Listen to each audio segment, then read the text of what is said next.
पर्व न्यूज।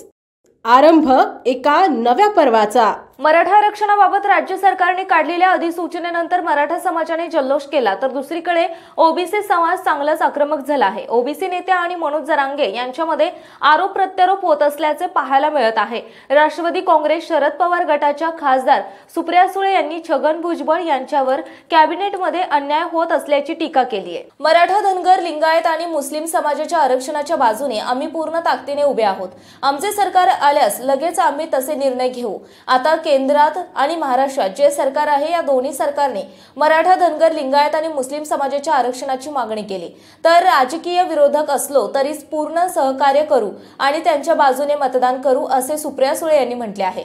छगन भुजबळ यांचा हा अपमान आहे। इतक्या ज्येष्ठ नेत्याचे म्हणणे त्यांच्याच कॅबिनेटमध्ये ऐकले जात नाही। अनेकदा संजय राऊत जे सांगतात ते अनेकांना आवडत नाही, परंतु संजय राऊत म्हणतात की एक गँग वॉर सुरू आहे। आमचे ज्येष्ठ नेते ज्यांच्याबद्दल आम्हाला प्रेम, आदर, विश्वास आहे, माझ्या वडिलांच्या वयाचे आहेत, अशा माननीय आदरणीय छगन भुजबळ यांच्यावर हा अन्याय होत असेल तर हे अतिशय दुर्दैवी आहे। त्यांच्या अंतर्गत काय आहे ते मला माहिती नाही। छगन भुजबळ यांना सातत्याने ज्या गोष्टी कॅबिनेटमध्ये मांडता येत नाही त्या त्यांना कॅमेरा समोर येऊन मांडाव्या लागतात।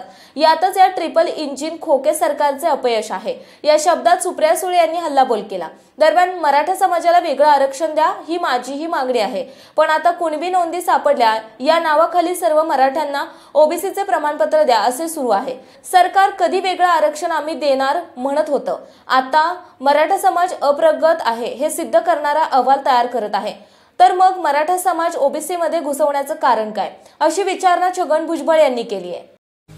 पुणे शहरातील आणि जिल्ह्यातील महत्त्वाच्या आणि ताज्या बातम्या पाहण्यासाठी आजच आमच्या आरंभ पर्व न्यूज चॅनलला YouTube वर सबस्क्राइब करा आणि बेल आयकॉन प्रेस करा।